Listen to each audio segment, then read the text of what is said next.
Operation हो जाएगा। मैंने डॉक्टर से बात कर ली है, अंधेरी में हॉस्पिटल है।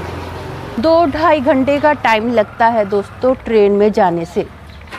मुझे उठने बैठने में बहुत प्रॉब्लम हो रही थी, मैं पानी का ग्लास तक नहीं उठा पाती थी। मुंबई की जो लोकल ट्रेन होती है ना, उसमें बहुत भीड़ होती है। बहुत तकलीफ़ों में होने के बावजूद भी भाई ने हमें हॉस्पिटल तक जाने का पैसा दिया, लेकिन फिर भी वो हमसे खेल गया। ऐसे गंभीर हालातों में चलते हुए मेरा मन तो नहीं कर रहा कि मैं कुछ बात करूं, लेकिन यही मेरा काम है। तो प्लीज़ आप इस संघर्ष में मेरा साथ दीजिए। आप मेरे इस वीडियो को अंत तक ज़रूर देखिए, हो सके तो ऐड स्किप मत करना। हेलो दोस्तों, मेरा नाम अमन है। मैं आप सभी का मेरे YouTube चैनल 50-50 ब्लॉग में स्वागत करती हूँ। उम्मीद करती हूँ कि आप सभी अच्छे और स्वस्थ होंगे। इस वीडियो को शुरू करने से पहले मेरी आपसे रिक्वेस्ट है कि आप मेरे YouTube चैनल 50-50 ब्लॉग को सब्सक्राइब कर लीजिए, लाइक कीजिए, शेयर कीजिए और हाँ, कमेंट भी ज़रूर कीजिए और बेल आइकन को दबाना मत भूलना, ताकि आपको मेरे आने वाले वीडियो के नोटिफिकेशन मिलते रहें। तो चलिए शुरू करते हैं आज का वीडियो। दोस्तों, आप सभी ने वो गाना तो सुना ही होगा, नकली चेहरा सामने आए, असली सूरत छुपी रहे। बहुत सारे लोग अपने जीवन से कुछ सीख के या प्रेरित होके गाने लिखते हैं। कुछ लोग कुछ लोग किताबें लिखते हैं और कुछ लोग स्टोरी की मूवी बनाते हैं। लेकिन दोस्तों, मैं आपको अपने जीवन के किस्से सुनाती हूँ, जिनसे मैंने क्या सीखा है वो सभी मैं आपको बताती हूँ। दोस्तों, आपने वो कहावत तो सुनी ही होगी कि नाम बड़े और दर्शन छोटे। आज मैं आपको एक ऐसा ही किस्सा बताती हूँ। दोस्तों, मैंने आपको बताया था ना कि मुझे गले में थायराइड है, इसीलिए मैं वीडियो बनाते समय गले में ये दुपट्टा ओढ़ के रखती हूँ। मेरी थायराइड की दवाई चालू है। मैं डेली सुबह खाली पेट थायराइड की दवाई लेती हूँ। मैंने थायराइड के लिए होम्योपैथिक इलाज भी करवाया था, लेकिन कोई फ़र्क ही नहीं पड़ा दोस्तों।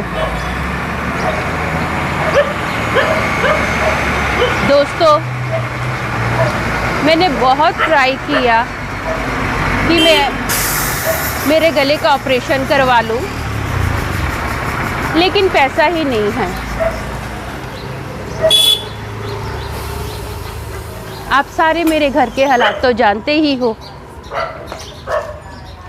खाने पीने की प्रॉब्लम है तो ऑपरेशन कहाँ से होगा। मुझे गले में थायराइड हुए 12 साल हो गए हैं। मेरे हस्बैंड के एक फ्रेंड हैं, उनको पता है कि मुझे थायराइड और शुगर की बीमारी है और मेरी बॉडी में खून की भी कमी है। इसकी वजह से मुझे बहुत जल्दी थकावट हो जाती है। वो भाई बहुत अच्छे हैं, वो फाइनेंशियली कोई ज़्यादा स्ट्रांग नहीं है, लेकिन उन्होंने फिर भी बहुत ट्राई किया कि मेरे थायराइड का ऑपरेशन हो जाए। उन्होंने एक बहुत बड़े व्यक्ति से बात की मेरे थायराइड के ऑपरेशन की। वो जो बड़ा व्यक्ति है ना, बहुत अमीर है, उसकी डॉक्टरों से अच्छी पहचान है। वो बड़े व्यक्ति ने बोला मेरे हस्बैंड को, फ्रेंड को, कि ऑपरेशन हो जाएगा। मैंने डॉक्टर से बात कर ली है, अंधेरी में हॉस्पिटल है। मैं उस हॉस्पिटल का आपको नाम तो नहीं बता सकती, लेकिन केवल इतना ही बोल सकती हूँ कि वो जो हॉस्पिटल है अंधेरी में है। और वो बड़े व्यक्ति ने ये भी बोला कि ऑपरेशन हो जाएगा, तो ये लोग, मतलब हम लोग अपने कपड़े वगैरह साथ में लेके जाएं। दोस्तों, मैं आपको बताती हूँ, मैं जहाँ पर रहती हूँ वहाँ से मेरा घर, अगर मुझे अंधेरी स्टेशन जाना है तो वहाँ से स्टेशन जाने के लिए, घर से स्टेशन जाने के लिए मुझे शेयर रिक्शा लेनी पड़ती है, क्योंकि मेरे इधर बस सर्विस नहीं है, तो हमें शेयर रिक्शा ही पकड़नी पड़ती है। और अंधेरी से, मेरे घर से अंधेरी जो स्टेशन है 2-2.5 घंटे का टाइम लगता है दोस्तों, ट्रेन में जाने से।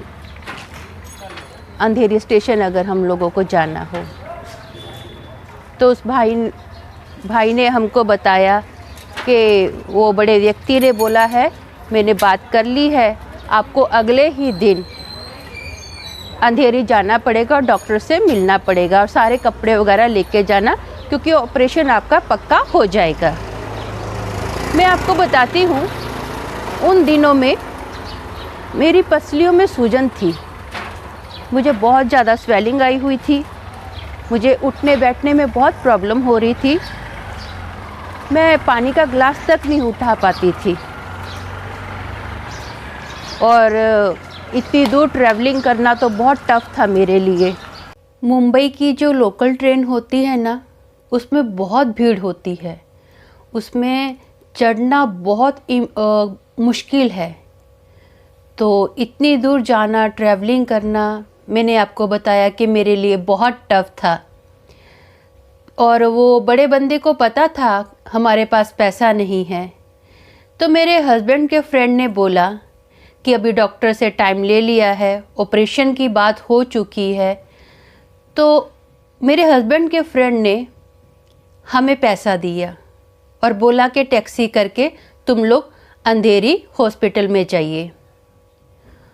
वो भाई के पास बहुत कम पैसा था, बहुत तकलीफ़ों में होने के बावजूद भी भाई ने हमें हॉस्पिटल तक जाने का पैसा दिया। हम लोग घर से सुबह जल्दी निकले, फिर भी टैक्सी में हमें 3 घंटे का टाइम लग गया।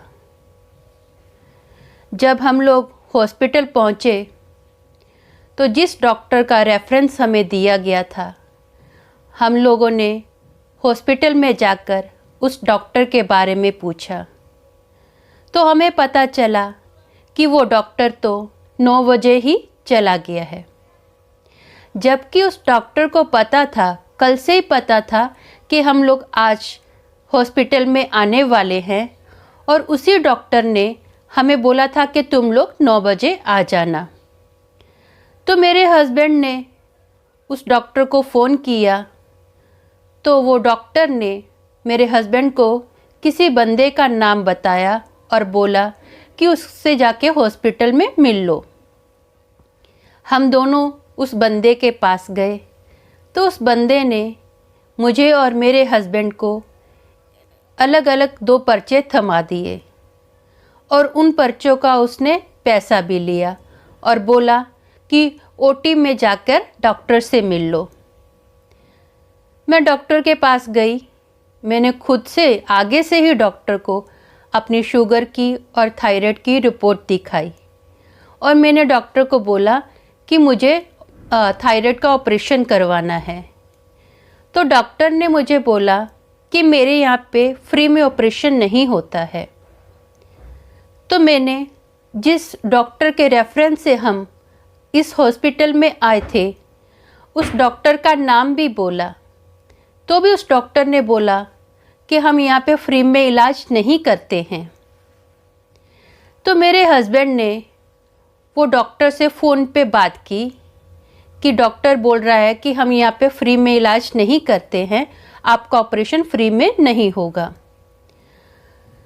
तो वो डॉक्टर जिससे मेरे हस्बैंड फ़ोन पे बात कर रहे थे, जिसके रेफरेंस से हम लोग आए थे, उसने हमें बताया कि जिस बड़े बंदे ने आपको यहाँ पे भेजा है, उसने मुझे केवल यही बोला था कि इन लोगों का, मतलब हम लोगों का जनरल ओटी में चेकअप करवा देना।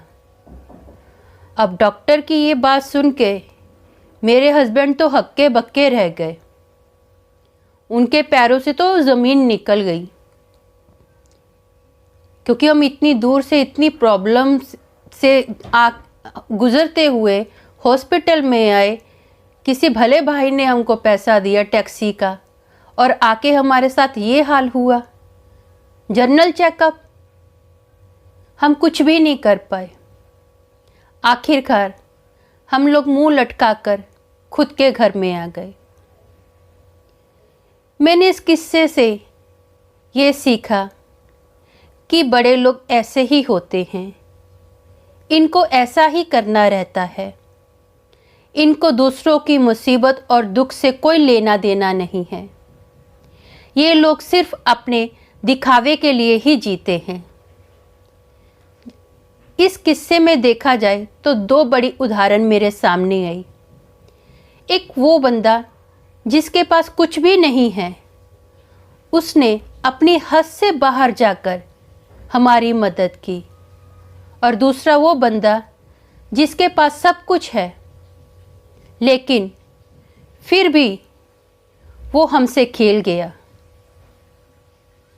तो आपने मेरी ज़िंदगी के बारे में तो थोड़ा सुन ही लिया है, अब उसी टॉपिक पर थोड़ी कविता भी सुनिए।